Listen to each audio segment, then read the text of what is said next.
You're listening to Speaking of Faith with Bishop DeDe Duncan Proby of the Episcopal Diocese of Central New York. I'm Rachel Ravelette, or Romcom, and we're glad you're here. Hey friends, welcome to the podcast, Speaking of Faith. This podcast is about speaking about the deeper meanings of life. So whatever your faith may be, whether you are a Christian or not, whether you have a faith or not, our conversation is talking about those deep meanings in our lives and what we value. And so today's podcast is all about speaking of faith at Thanksgiving. You know, there are three things they used to say you shouldn't talk about: money, politics, or religion.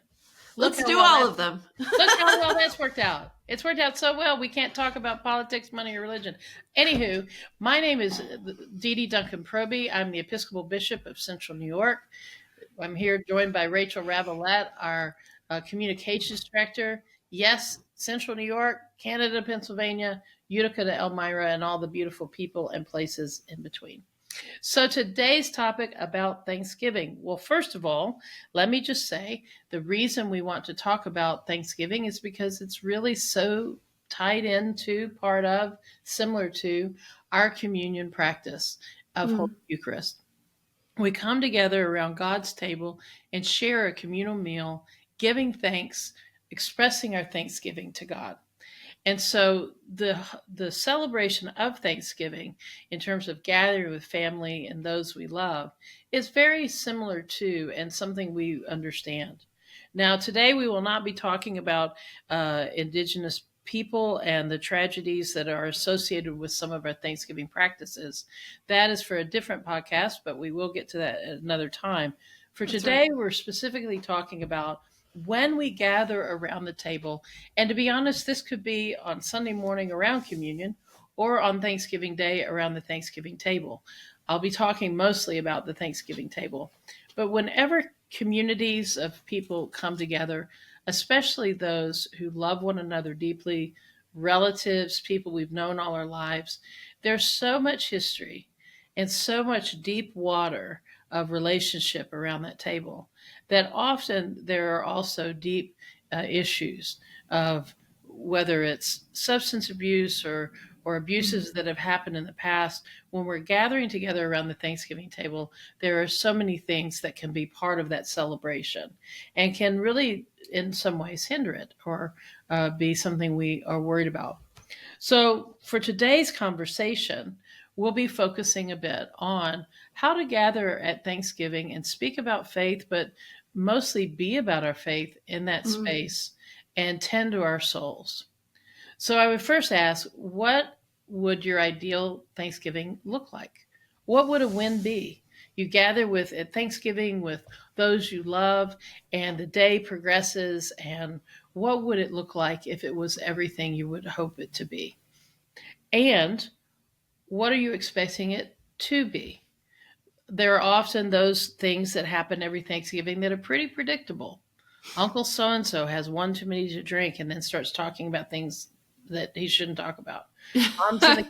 Mom's in the kitchen making the meal and being kind of a martyr about it. Or dad's in the kitchen being a meal and not wanting any help with it. Or somewhere in between. All those ways that when we come together, the ritual can kind of take on a life that isn't as helpful or functional as it might be. And in the midst of it, we're just trying not to act like we're 10 years old and that we remember we're adults and have capabilities. So Thanksgiving can be a little bit fraught with peril. We all know this. Yep. So first of all, what would a win look like? And then what do we expect it to be? Because I'll tell you, if we kind of have a sense that every year these certain patterns happen, this sort of flow happens, and most families have kind of a flow of the way things happen. Well, since we know that, we can anticipate that and we can prepare for it. So when Uncle so-and-so does what Uncle so-and-so normally does, what are some different ways we can respond than how we might normally respond? Instead of with anger or frustration or silent suffering, how might we say something or do something or change the narrative so that we feel more safe or more empowered or more able to live into our best selves, to be are the best people we can be in that space. Now, one way we can do that is by practicing our lines. So if you sit and think about, okay, this is something that always happens. How could I change that even before I arrive? Change Mm, my attitude, change my expectation. Instead of it being irritating, to see it as interesting. Instead of being put off, to ask a question, mm, or to literally practice, come up with a thing that we'll say this year. When somebody says, "Oh, that's an interesting shirt," we say, "Oh, this is one of my favorite colors. I'm so glad you like it." And to just change that narrative so that it's unexpected and we build what it is we wish it would be. If yeah. you're wanting a Thanksgiving gathering that's communal and safe and fun, then some of that may depend on how we perceive it, how we respond to it, and how we engage. Bishop, you've said a few times that you think that one of the biggest sins, one of the biggest ways that we turn away from what's loving in a situation is the insistence on being right.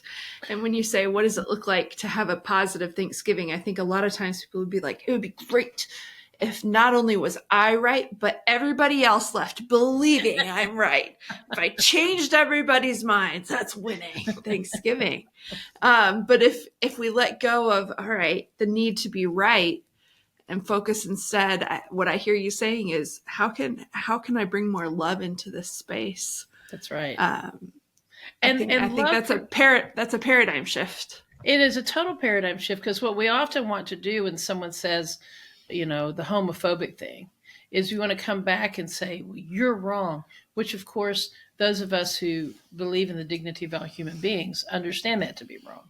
But this person may not really have ever dealt with their own feelings inside about their own sexuality or their own reality. Mm, And so the compassionate response could be, um, saying, I think I'd rather not talk about people who aren't here in that way. Let's talk about the game. Or, hey, who's your favorite football player? Or, who have you known, that was gay, that you really have cared about? Who mm, have you loved that's been turned out to be gay? Um, the thing I would caution against is not to, the thing with it we don't want to ask people is, well, when did you decide that this is a sin? Or when did you decide that that's not right? Because in talking about it, there's something that happens where people convince themselves that they're even more right. And so mm, we want to come at it from a place of curiosity, seeking to understand more, and also setting that boundary and saying, I really love you. I know you're a loving, kind person. I know you to be someone of integrity. So I'd rather talk about things that really align with our best selves.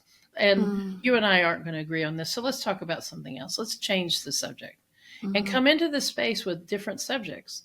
And yes, when I talk about preparing your lines, it's not about having that witty comeback that's going to just stick it to somebody. Oh, we're not writing zingers. No, you don't get, no punchlines, no zingers. I'm sorry. Yes, because, vengeance is mine, saith the Lord. I mean, that's literally in scripture. I mean, come on. And in scripture, we have Jesus talking about that when you're judging what's broken about somebody else, then, there's a log in your own eye. And Mm, that what we offer is what we receive. That's the reciprocity of loving our neighbors ourselves, means that we, are responsible for creating what we're hoping to experience. So, what would loving look like with someone who doesn't know what they don't know? mm, Well, it would mean compassion. It would mean redirection. It would mean, saying, I know you say that because you disagree with me. And I want you to know that I respect that. I respect that you have a different opinion. Now let's change the subject, because I think what we both want today is to have a great time with each other. How about we go throw the frisbee? Or how about we, sing a song around the piano? Or whatever your family habits or abilities may be, that you change that narrative. And then to think about the people who are going to be there. And I have a family member who's really into birding. And I, mm, I think that's lovely. And I love birds. I think it's great. I am not up on all the latest ornithology stuff. I really don't know a lot. But if I'm preparing myself for that person at Thanksgiving, I might read up on about a bird, or I might look for a subject that they're kind of interested in, and come into that Thanksgiving able to have a different conversation than we normally have, and say, "Hey, I was reading this article about. What do you think about this? I'd like to learn from you about something I don't know about. If one of your family members has a craft or a hobby, to learn a bit about it and to offer a space for them to talk about something where they can be successful. I think what we're trying to do is invite ourselves and one another into a better relationship. And so the way Mm. to invite someone to a better relationship is to know what invitation to offer. If someone asks me to talk about ornithology, it's going to be a very short conversation, but a lot of love for God's creation. But I'm not going to be able to talk about, what it is. But to have some knowledge about what's important to the people and recognize what's important to the people. Mm-hmm. Conversely, another part of it is to recognize what they're afraid of. Somebody may Mm. be bringing up a political subject or a partisan subject or a social subject because they're afraid of not being heard. They're afraid of being maligned, or they're afraid of something. And they're bringing it up to sort of define their turf. And so it's really important that when someone else has defined their turf, that we stop ourselves from defining our own turf, which is Mm. what we normally do. We all take a position and then we fire lob shots at each other. And Mm-hmm. so rather than defining a position, to define your interests. Well, I'm not, I don't want to talk about this. I set a boundary on that, but I want to invite you into a conversation about music, or what music did you listen to when you were growing up? What was a favorite group you had? What was the song that you liked? What did you like about the song? To come prepared to have a conversation that seeks dignity, that honors Mm-hmm. the person, that changes the narrative and gives you an opportunity to practice hospitality and true hospitality. Mm-hmm. Benedictine hospitality is to prepare a space for the other. And Mm-hmm. usually we think of this hospitality from the point of view of the host or hostess. And that is part of it. It is also part of it to come at it as a guest. How am I preparing hospitality as a guest? How Mm. am I being hospitable to this place in which I'm entering? If this is someone who is a military family, how am I creating hospitality for their shared understandings? Mm. And to never forget that around that Thanksgiving table is so much grief. Mm. People, lives that haven't happened, people feeling life slipping away from them, people feeling the passage of time. There is grief around every Thanksgiving table that goes Mm-hmm. unnamed and unidentified, but feeds into the fear and the resistance and all of these other things between us. And if we have experienced the loss of someone recently, how might we create a space around Thanksgiving for acknowledging that loss in ways that are comfortable to everyone? Mm-hmm. When the family member dies, it's one of those times where you find out so much about one another. There's usually the sibling who sleeps all day, and then there's the sibling who's over functioning and making sure that everything is planned just to the so. And then there's a sibling who suddenly is mad about everything. And then because grief is processed in very different ways. So Mm-hmm. there's no surprise then that if you gather around a Thanksgiving table and there's grief present, it is being processed in different ways. And Mm-hmm. so to be present to that and say, oh, well, that's interesting. And then Mm-hmm. to take that part of ourselves, I think that's always defensive or wanting to prove our rightness or defend our turf, and dial that way down and say, I'm going to be curious this time. Oh, that's Mm. interesting. And I can be present to someone being inhospitable and not have to take a position. I can Mm-hmm. say I'm uncomfortable with this. I want to change the subject and set a boundary. I can go to the other room. And there are times it needs to be said when the Thanksgiving table is so toxic that the best response is either not to attend or to Mm-hmm. stand up and say, either we change the subject and we do things a different way, or I'm going to need to protect myself or my family and leave. Mm-hmm. And that is something that has to be done with great care and attention. Because if Mm-hmm. we just take our toys and go home, then the opportunity for reconciliation, the opportunity for transformation, the opportunity for deeper relationship building ceases. We just Mm-hmm. leave it, the stoppers in the bottle, and we just walk away. Sometimes in toxic situations, that's the only way that things can be managed because that's it. But in other times, I think sort of slowing down, praying, there's all kinds of Mm-hmm. meditations you can do without even saying a word or closing your eyes, just to meditate for a minute, inviting the people to pray if this is a family where that would be comfortable for people, going outside and counting to 10, all of those things we know to do to deal with our emotions, to stop for a minute, reframe it, and say, how can I hear this in a different way? Mm-hmm. Instead of it always being that so and so wants to assert how right they are, Mm-hmm. maybe I can hear the fear behind their need to be right. Mm-hmm. Maybe I can hear the anxiety from somebody who feels they never did enough in life, but is feeling jealous or overshadowed by somebody else they feel was such a success that they want to tear it down. Mm-hmm. These places in between as humans, there's such complexity there. But love is what heals us. And as people who follow Jesus, we are called to be loving in each situation. Mm-hmm.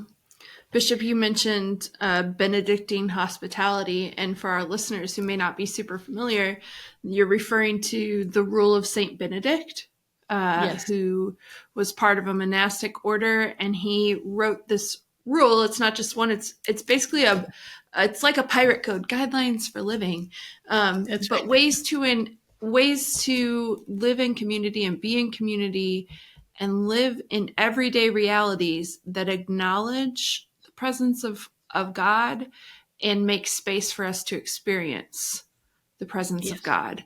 And so that's a really interesting concept, a hospitality concept to bring into this space where sometimes it does feel like we're in an adversarial space with our family. And I'll just say in my family, we're very competitive. So the way I diffuse things is I've been known to say, hey, if we're going to be at odds, let's be at odds at the euchre table or over the cribbage board. And that Yeah. diffuses, that tends to diffuse things because all I have to say is, like last year when I smoked you, oh, you didn't. No, you didn't do that. Yeah. Somebody else So did it. But to look for where is God in this space, and how can my presence in this space contribute to people having an encounter with God, an encounter mhm, with love? It's a really that's right. different way to look at things instead of, who has the best cranberry sauce or dressing versus stuffing or hmm all these, or very serious issues of the humanity of That's the right. The people full around us. humanity on display. And that is, it's really a great way that you're talking about. That's changing the narrative. Okay, rather than us fighting about partisanship or fighting about some topic, let's let's play cribbage. Let's focus it on a game. Where that can go awry is then when someone wins and puts down and then it becomes even more just another place to dehumanize or Mm-hmm. harm another. But channeling some of that anxiety into a common place is a great idea.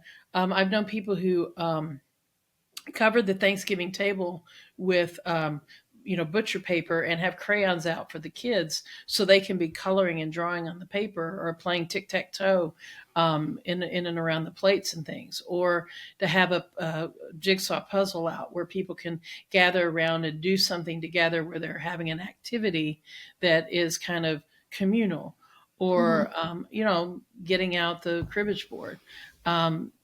Caution with things like, I mean, in my family of origin, we would play football because it's Thanksgiving, and so you'd watch football, go out and throw a football, and there were a lot of, like, I would say, sprained ankles on Thanksgiving in that scenario because it would get a little bit, it'd get a little bit full force, but the point is to go into Thanksgiving looking for the win, looking for the good news, looking to be part of changing the narrative and setting a new tradition. Mm. And if there's a tradition that really has led to kind of harm in the past. If there's somebody whose family tradition is to make jokes at the expense of other people continually, then to Mm-hmm. come into it with, hey, this year I got a joke book and we're going to do it a different way, or hey, let's change the, or this year instead of telling jokes at each other's expense, I was thinking maybe we could say words of encouragement. Like I've always loved, you know, so and so's, gift for whatever it is, to go into the situation to build up and to resist tearing down, but also to set boundaries around behavior that is actually harmful. And Mm-hmm. it may be that the person telling the cutting jokes doesn't realize that they actually hurt people's feelings. Mm-hmm. And to say, I don't know if you're aware of this, but when you tell that joke each year, it just makes me feel bad. And I'd like to ask you to not do that. Well, I don't see what you're being so sensitive about. Oh, and I understand that. But, I'd like to not feel bad this year. So how about we go and, you know, do whatever together? Let's go help set the table, or well, let's do whatever the thing is. Let's play cribbage. Um, I love the curiosity behind that because that's not responding with, you're being hurtful. But like, I wonder if you've realized that this is a really painful part of Thanksgiving for me. that's And right. it would mean a lot to me that we could skip it instead of assuming this person knows exactly what they're doing to me. And that probably is one of those things too, as you're preparing. I mean, I think not probably it is, in the same way that you're preparing your lines, the things you've assumed, to check your assumptions. Mm-hmm. Because you know what they say about assumptions, or when you assume it, makes an ass of you and me. I mean, Mm-hmm. that's but with your assumptions that so and so does know what they're doing. Well, what if they don't? And what if each person around that table is actually doing their best? That Mm-hmm. this is them doing their best, and they're doing their best with whatever it is that we're holding against them. We may be Mm-hmm. looking at them with judgment that they haven't managed their money right, or that this or that, and to say this person is doing their best. And rather than offering my judgment, I'm going to offer my love. Rather Mm-hmm. than offering my indictment or my desire to win and put them in their place, I'm going to offer them compassion and mercy that I've received. And to go into the Thanksgiving meal with prayer, I don't know how many people who are listening, before you go to the dinner, maybe as you're driving there or before you arrive, to have a prayer with your family or the people who have arrived with you, and just to sort of give this time over. Say, Lord, we're going to the situation, and I'm afraid that I'm going to be put down. I'm afraid that I'm going to be confronted with such and such. And I Mm-hmm. ask that you give me words to say, that you be with me. And then when you go into the home or wherever you're having the meal, have a space in the room where you literally, and this is for people who are really in super toxic families where it's really antagonistic and there's a lot of fear. Choose a place in the room where you are like, okay, when I look at that lamp, I'm going to be reminded that God loves me. Or I'm going to imagine that Jesus is sitting right next to me this whole day, that wherever I am, that God is present with me, right next to me, Mm-hmm. within me. And then you kind of have the sense in that space that's so toxic of where to locate Jesus. Because what Mm-hmm. happens when we're in a toxic whirlwind is it's hard to find God isn't we're here at all. But if we Mm-hmm. bring God in with us and say, I'm I'm gonna I'm gonna have God be right here with me, then it can help ground us in that toxic sort of mess to be like, okay, and I'm going to speak my best self forward into this space. And what happens is it gives other people permission to do the same. And there will be, to be reminded that there's somebody around that table every year who feels exactly like you do.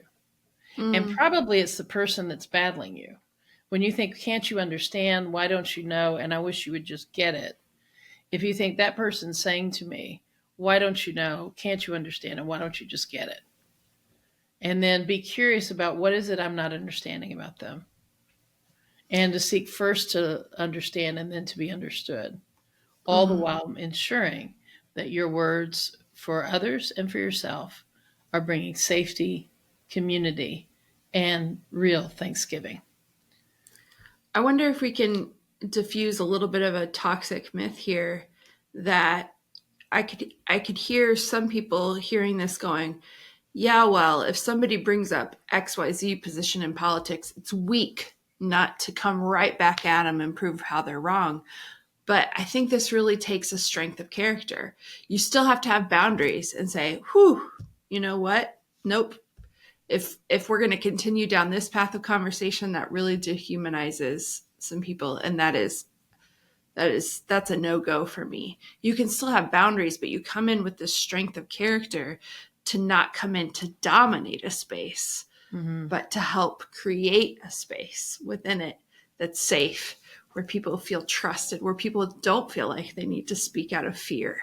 And that takes some strength and some courage. I love the suggestion of praying beforehand, and having visual cues to help you tune into that. But that is not weakness. That's not being a doormat. No, Jesus often answered confrontation with questions or with interest, and gives us this wonderful guide in that. And it isn't strength at all when we have the wrong idea about what strength is or what winning looks like. Usually, we think of winning as domination, and the problem is that when I win and you lose, we both lose. There's no such thing in a relationship as a win-lose. And we've convinced ourselves that's not true. So if you're listening right now and you're like, that's not true, think about it. Take it to the end. So I win the argument. You're wrong. I'm right.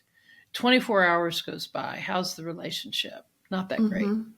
Because somebody has been put down. Somebody's been raised up artificially around a subject. And so now there's no winners. The only way we can really win in relationship is to be in relationship. The only way we can win in relationship spiritually is if we're in relationship and it edifies people's spirits.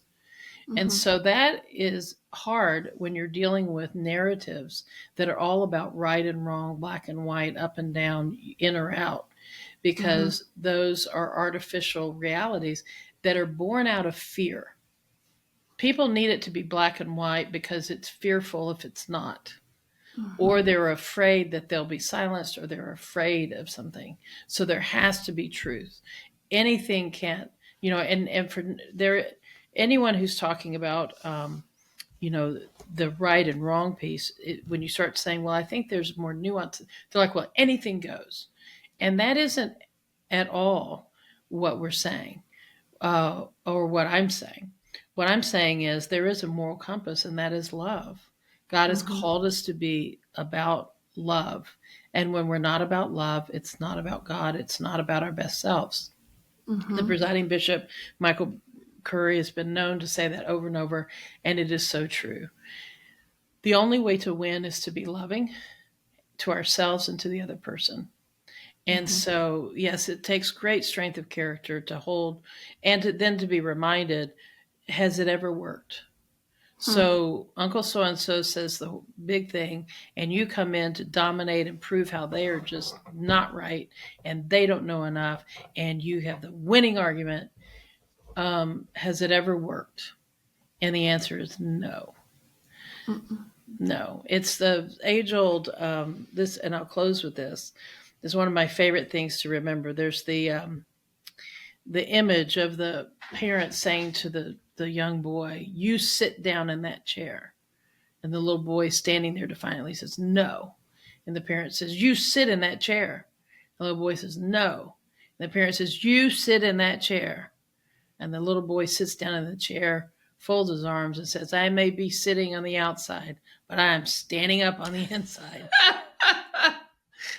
And that is what I think we get when we think that domination works, is that it may look like we win for a moment, but in the end, we do not win for a lifetime. Love is the answer. Love is the answer. So, dear friends, this Thanksgiving, however it may be around your table, I hope it's joyous, and I hope it's loving. And those moments where there may be that moment of bumping into humanity, my prayer for you is that you will act with your best self, that you'll change the narrative, and you'll remember that you have covenanted with God to love one another as God has loved us. That no matter what your faith, that you'll remember that when you act with your best self, you find that being returned to you in your own heart, that we feel better when we do better. Know that you're loved. Know that we're thankful for you, and may you be blessed to be a blessing. I'll see you in the next podcast. Thanks for joining us. Speaking of Faith with Bishop DeDe is a production of the Episcopal Diocese of Central New York. Our theme music is by Fleece Mob, and it's called A Bird in Hand. We use it with permission. Be sure to subscribe to our podcast through your favorite podcasting app so that you can be the first to know when new episodes are available. If you like what you've heard here, please leave us a rating and review. If you don't like what you've heard here, we're sure you're still a wonderful person, but maybe don't leave us a review? Just kidding. We love honest feedback and questions. You can connect with us online between episodes at cnyepiscopal.org/podcast and on social media at CNY Episcopal. Blessings to you, friends.